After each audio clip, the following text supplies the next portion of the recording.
If a customer wants a pickle, you give them a pickle, right? Calvin Cocoa Pop. Hell yeah. If a customer wants a pickle, you give them a pickle, right?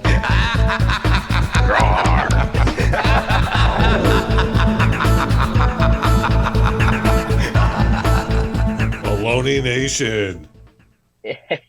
Hey, welcome back. Jim Deezy, what's going on? What's up, big guy? Looks like you got some promotion work going on there. Well, I've been in touch with a lot of our sponsors heading into this week, and finally got Jimbo Joe's Coffee to come around and came out with their own line of dust masks. Oh, very nice. It's perfect. Looks high quality. For that. Oh, this is N95 quality. Maybe N96 even. Guaranteed to get you sick. Comes with COVID pre-installed. Build up the herd immunity that way. Yeah, it has a time release of the COVID in the netting of the mask, so that it releases a little bit over time. So it helps you build up immunity. Okay. Calvin Cocoa Pop. If you believe that, I got some land I want to sell you in the middle of the river. We'd also like to thank Jimbo Joe sent us these nice coffee cups. Ooh. What? Look at that. That's got that kind of... Look at that. Amazing. Yeah. Absolutely. Look at the craftsmanship in that. It's just that like authentic, almost homemade look. Oh, yeah. The detail in the letters. The white styrofoam is 100% recycled toilet paper. So you can know where you're drinking from.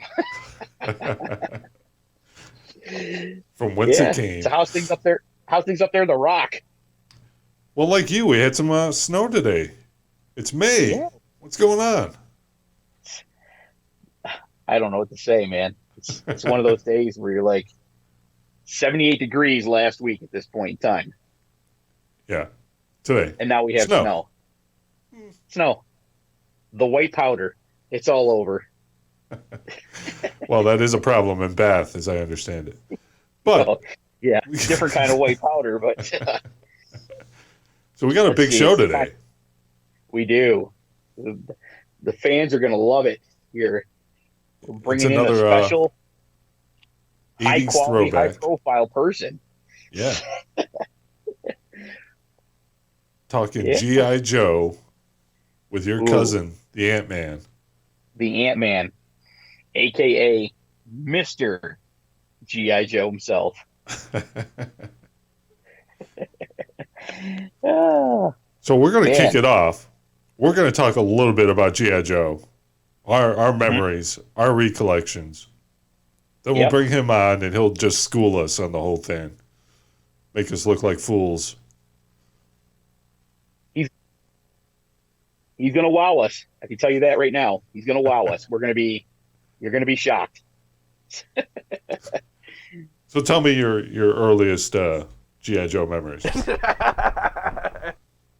Well, I would say probably going all the way back to 4th and 5th grade, back when the cartoon was on every Saturday or every day after school, back in the mornings.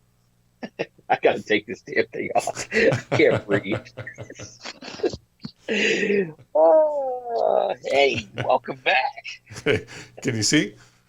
I can see again. Hey, so back in my day... I just want you guys to know I'm coming to you live from the quarantined bedroom. Yeah, so this was we'll get back to G.I. Joe in a second, but you brought up an interesting... Oh, yeah. Anyone who's been following Talkin Baloney knows that when you're on location, you're usually in a parking lot because your internet connection is so poor. Yep. Well, we have graduated into the new age of fiber internet. And courtesy of Armstrong Internet, we are now streaming at almost a gig up and down. Wow. So for the first time in the history of Talkin Baloney, you're able to do the show from your home. From my home in any room that I choose. But not the camper. So we might just go on location to different rooms of the house. Ooh, you would never know. Give us a tour. I could. But it'd probably get pretty loud. If you were to flip the camera right now, what would we be looking at? You'd be looking at a sleeping dog. I think we want to see it. Sleeping Dog Nation. Here it comes. Sleeping dog. Oh, wow. He's out cold. Yep. He's tucked in, nice and ready to go. He's sleeping. Yeah. Dreaming of milk bones. He had quite a few of them, so. Yeah. So it's been a pretty busy week for us. New internet. It's like we just graduated from the 80s. Yeah, we just graduated from the 80s. How long have you been in that location without proper internet? 9-10 years. 9-10 years. So Last the time I world used has internet, just progressed. We lived in Elmira, New York. Was the last time I had internet. And you're talking Elmira quality internet, so. Yeah, that was Time Warner still, before it was Spectrum. The internet was so fast the first night that I uploaded and fixed all of my devices in under a half an hour, and I was bored. Yeah. You spoiled yourself. You did it all at once. You should have stretched that out. I know. It's crazy. What do you do? It's like crack. You just take it all in at once. I'll take your word on that. Yeah, keep the kids. But enough about bath. No more bath talk. Yeah, no more crack talk. So you were saying, G.I. Joe, your earliest memories, you got home from school and you would watch G.I. Joe, the cartoon. Wherever there's trouble, G.I. Joe is there. That's what they say. Yeah. What sticks out for you? Wherever there's trouble. Listen. You had the toys. I had all the toys. I had, you know what? If I would have known that they were worth as much money now as what they were when we used to beat the crap out of them back in the day, throw them out windows, drive them off the porch. Yeah. Firecrackers, blow them up. Oh, yeah. Hang them.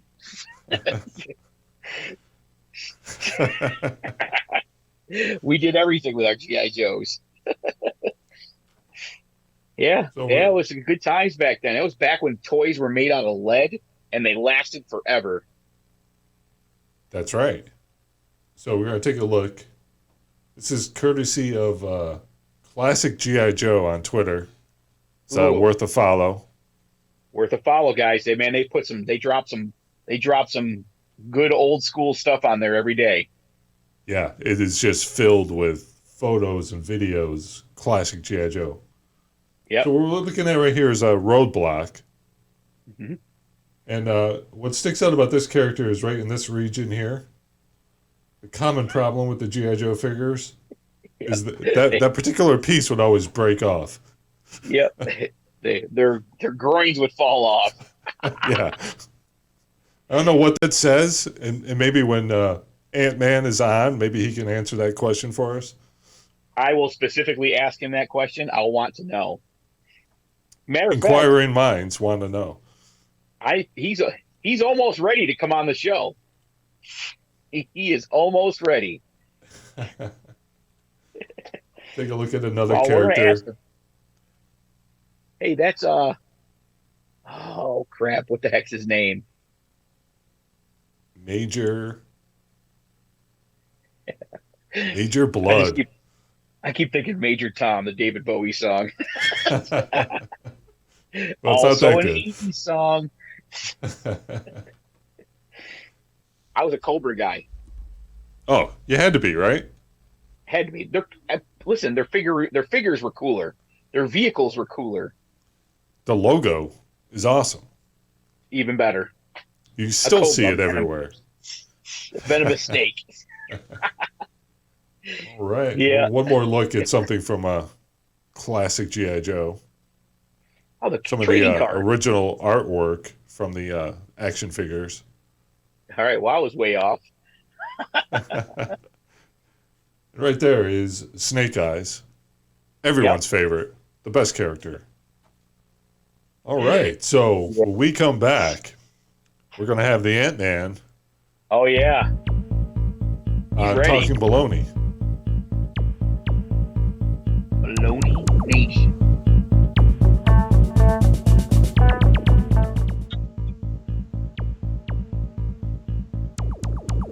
If a customer wants a pickle, you give them a pickle, right? And we're back. Hey, we are back talking Baloney Nation with the man, the myth, the legend, myself. Oh, and Ant-Man. Ant-Man. Yeah, what's up, guys?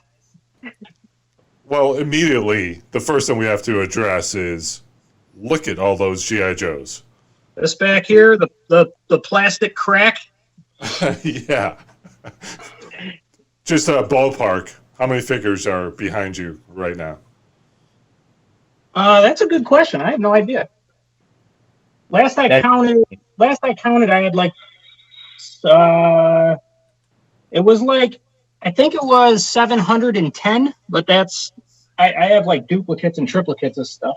So is that one row or is that like multiple rows deep? That's 2 rows deep.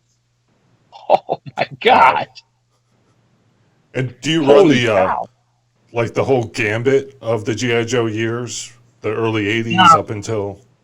No, I do the first year they were in till 92, I think was when the last year that before they killed it and started doing kind of the Warriors? New. What's that? Did you get the Echo Warriors? Or is that? Yeah, they were right towards the end. Yep. Yep. All right. So these are in the bottom. They're down here. I don't know if you can see that, but they're down in this row here. So that's right towards the end. Oh, so you have them in order? Yeah. I'm missing like 3 though. Oh, come on, man. I know, and like they're the really common ones too, which is sad. So what you're saying is, if anybody's listening, because we have millions of subscribers, I'm sure. Baloney Nation. You get with our people and let us know what 3 you're missing, and I'm sure one of the millions will help you out.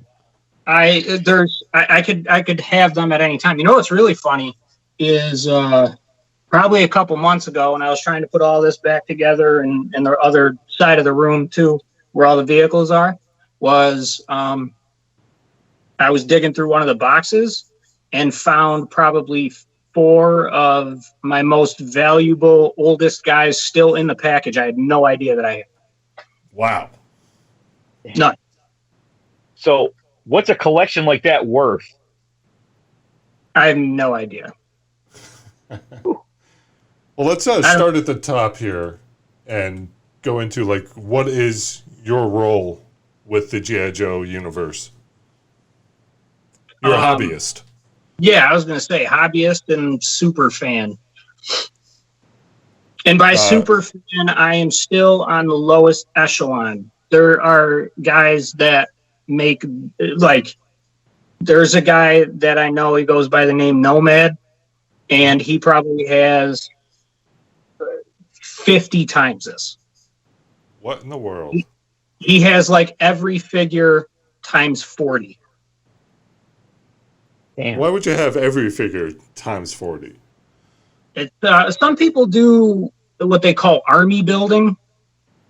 They'll like select one character that they really like, and they'll just buy, an entire army of them. I've done that with chicken wings. I can testify to that. I believe Tacos too. Yes, definitely with tacos. I like to army build them when I lay them out. Before they lay you out. Yeah. So, Ant-Man. So, Yep. So, what exactly are you working on with your hobby? Because you do more than just collect. Yeah, so I started doing artwork a couple years ago for a couple guys that also are kind of in the hobby, and they build their own guys and stuff like that. And currently I'm trying to learn how to sculpt better and cast plastic. I want to start making my own figures and vehicles. Wow.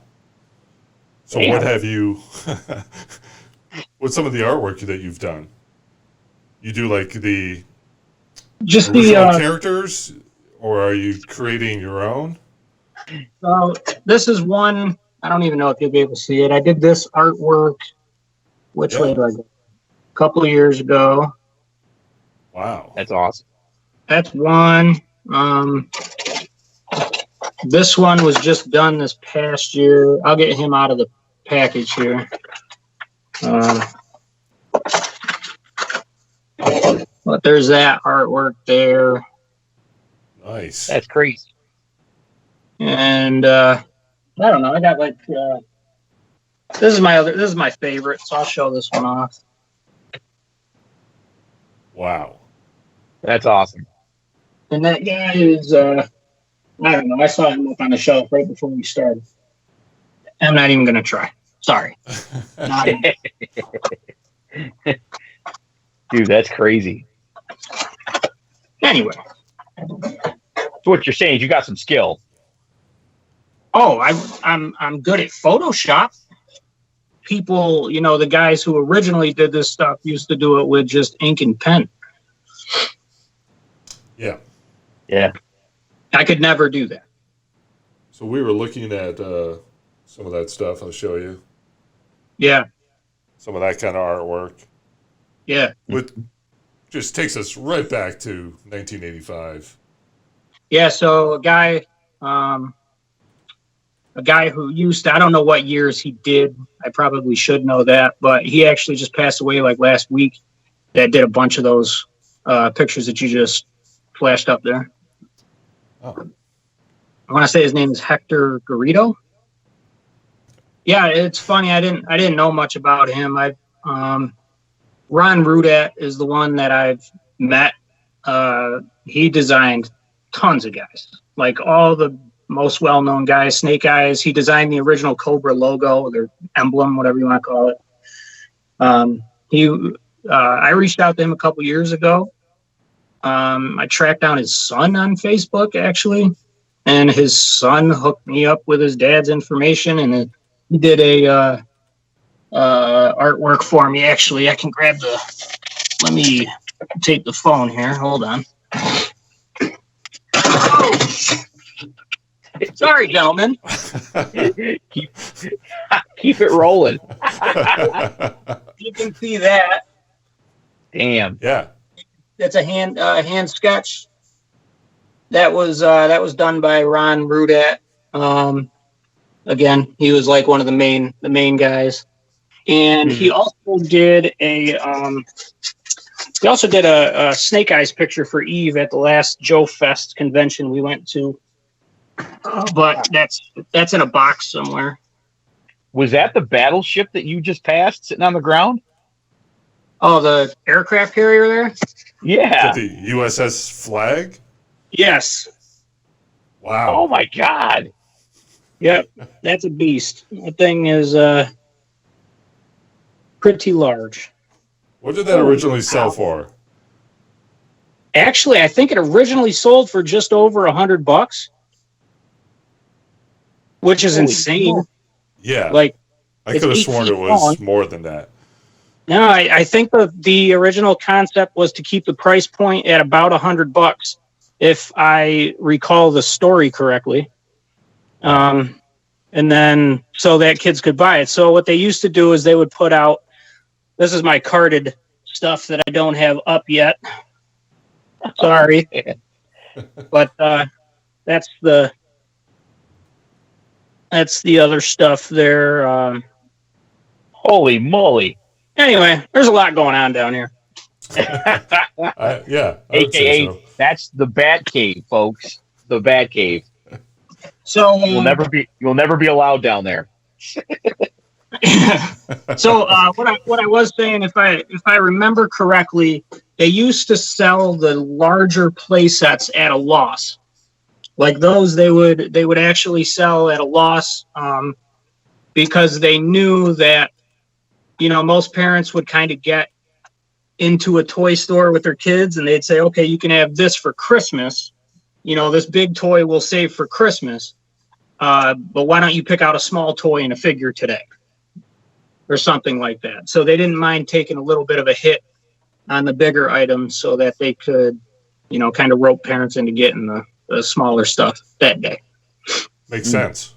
I certainly didn't know anyone who had the flag because that was like... insane. Yeah. Insane. And to be honest with you, I mean, it's kind of like a marvel to have that as a toy, but like, there's very little play value in that thing. I mean, it can't move. Originally, all these guys were going to be lined up on it until the day I did that, and then I had to move it across the room. And even though it's on wheels, it was a nightmare. So you mentioned Joe Fest. Yes. Yep. Why don't you tell us a little about that? Last year was the first year I went to it. It has been going on now. This will be its fourth year, I believe. The guy who runs it, his name's Ed. Shout out to Ed. Ed is a good dude. He puts up a lot of crap from a lot of people about this Joe Fest stuff, and especially with this COVID, you know, stuff going on, because they had to, you know, move the Joe Fest dates. It was the end of June. Now it's moved out to the very beginning of September. And you'll be there? Hopefully. All right. So when you were there last year, you ran into probably Jim's all-time favorite wrestler. It was awesome. It was awesome, man. He was set up probably 40 feet away from me. That's insane. I'm so jealous, dude. It's not funny, man. Yeah. Yep. He was set up right at the entrance. Obviously, he was the big draw. And I don't know how. I was like third from the bottom of the list of people who were even like invited to Joe Fest. And Ed invited me and was like, no, man, I'm going to set you up right at the front. And sure enough, he did. And I was probably 40, 50 feet away from Slaughter. You know, Slaughter's getting $60 to $70 per autograph, per picture. Wow. And I'm peddling my artwork like some New York City street hustler for like $5 an autographed picture. Tell the nation about the clutch. I mean, if you go up and ask him for a picture or something, he puts you in the clutch. That's it. You're in the clutch club. Did you ever ask him why? I mean, he's a member of G.I Joe. Yeah. Why his move is called the Cobra Clutch? Yeah, I don't know. I really don't know. I mean, I guess I could surmise now that we're talking about it. I guess I never really thought about it. So we had another question. We were looking at awesome. we were looking at some G.I. Joe figures, and why was it when you played with them they always broke in like the same spot, the groin area? Yeah, the crotch would always break off. Always. Why does the crotch fall off? That's what we want to know. Man. I don't know. From the millions of people that have texted in and tweeted into our podcast, they want to know, why does the crotch keep falling off their G.I. Joes? Guess that's probably a sign that figure is, or that soldier has been decommissioned and he ended up getting married. Hey now. See, folks, it falls off once you get married. If a customer wants a pickle, you give them a pickle, right? Oh, crap. Oh, man. Dude, that was great. It's funny you say that because, like, the original Duke, version 1 Duke that I have up there has got a broken crotch. So this is a serious problem facing the G.I. Joe Nation. Well, there was that, and then the rubber band that connected the torso and the legs would always break. You probably know how to fix all that stuff, though. Yeah, it's a number 8 O-ring. There you go. Mm-hmm. So are you offering services for people that need to have G.I. Joes repaired? I mean, everybody knows. Everybody knows how to replace them if they have any. So I've got the blonde hair dreadnought with the ponytail. These are like 3 pieces. Yeah, I think that's Ripper. I got him up there too. So, hey man, we got to ask the basic questions. All-time favorite character. All-time favorite G.I. Joe for me. I mean, it's got to be Snake Eyes, right? Like, but everybody chooses him, so it almost feels like I can't do that. Okay, give us another. No, actually, I'm pulling for the underdog here. I will show you if I can find him up here. Yeah, I don't know why I like this guy. I don't know many people that do, but this is Avalanche. And I have absolutely no idea why I like this guy, but he was always like my star player when I was a kid. Mm-hmm. So I think he would rank up there in my favorites. Favorite Cobra villain. Favorite Cobra villain. I honestly don't know. I would say it would probably be one of the Python Patrol guys. I don't know is that on the camera? I don't know. Yeah. Anyway, these guys were always faves of mine. I always liked their design, their paint jobs. Okay, that is cool. Kind of it's funny that he's wearing a COVID mask. Yeah, that's actually I saw a lot of memes online that were like, oh, sign up for Cobra, get yourself a free COVID mask. Oh, that's good. That's good. How about the twins? The Crimson Twins, Tomax and Zaymon. Yeah, they were cool. So they were designed by I think they were designed by Ron Rudat, if I remember correctly.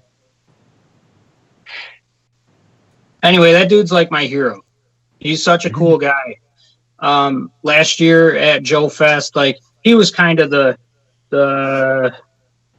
star of the show. He's a big draw, obviously. And I did. So the figure last year was Leatherneck, and it was kind of a common thing that if you worked at Hasbro, you would have a figure made in your likeness. So Leatherneck's name, I believe, on the back of his card is Ron Rudat. So last year I did the artwork for that figure at the convention, and Ed, the guy who runs Joe Fest, let me present Ron with the artwork and the figure that I did of him. So that was up That's in awesome. that was cool. Definitely up in the ranks of coolest moments of my life. So if you had to rank that moment with marriage, a tie? I don't feel like I'm allowed to answer that. Enough said. The nation understands. Good answer. Yeah, I don't think I'm allowed to answer that. I mean, they're only right upstairs. So before we go, any upcoming things for G.I. Joe you want to talk about? Oh yeah, dude, super pumped. They just released the 6-inch line of G.I. Joes now. So these are all 3 3/4, and it was always like a rumor that they were going to do a 6-inch line of G.I. Joes, and there haven't been any G.I. Joes in probably the last like 3 years. Any like, anything you would see on a peg in a store. Right. Mm-hmm. The reason why they make them in 6-inch, kind of obvious. You can pack more detail into them. But this is the package that the new Snake Eyes came in. Okay. It really is as big as it looks. It's insane, and it's like That's what she said. the who?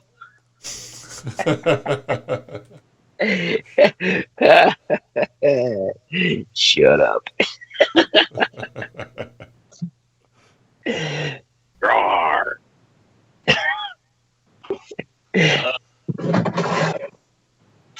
So this is what the 6-inch characters look like. Wow. That's the Wow. this is like the special edition Snake Eyes that they use to kind of relaunch the line. So, put a dollar figure value to your collection. Hypothetically, just throw it Brass out there. tacks. Calvin Cocoa Pop.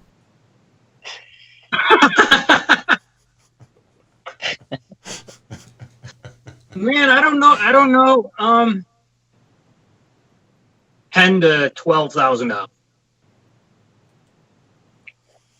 Okay. Damn. Which is, hold on a second. That Nomad dude that I was talking about Uh-huh.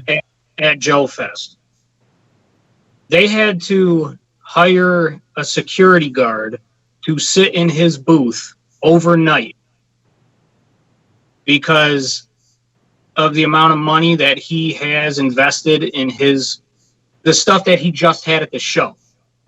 Okay. Now, mind you, he has 40.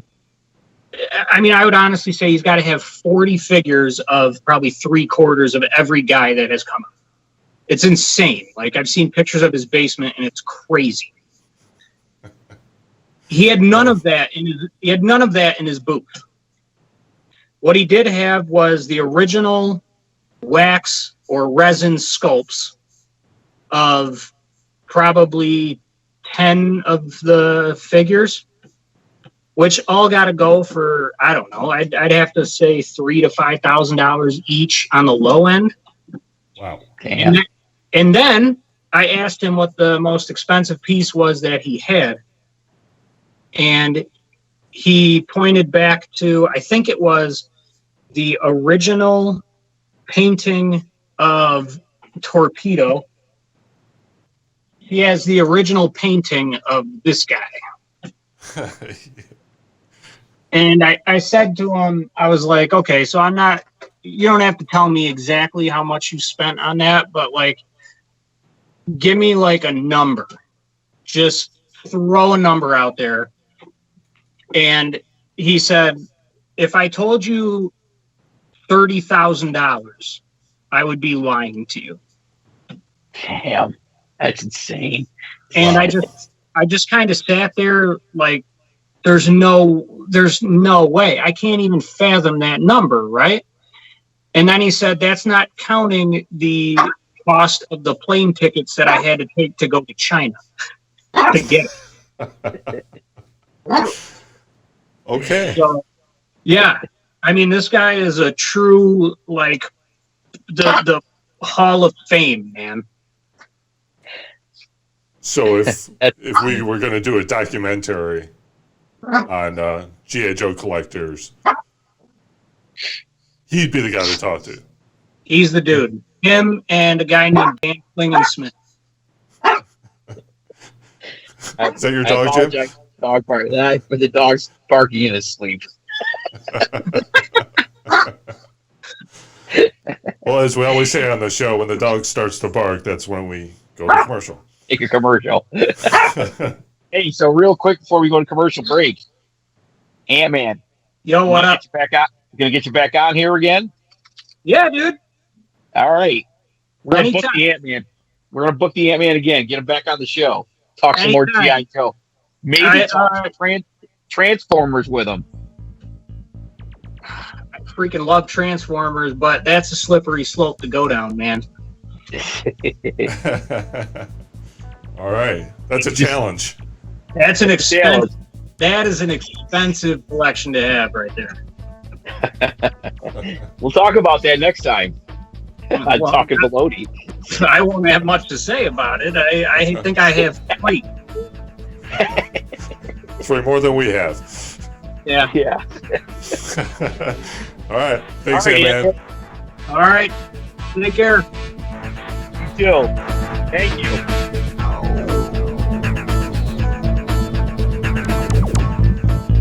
Roar. We're back. Baloney Nation.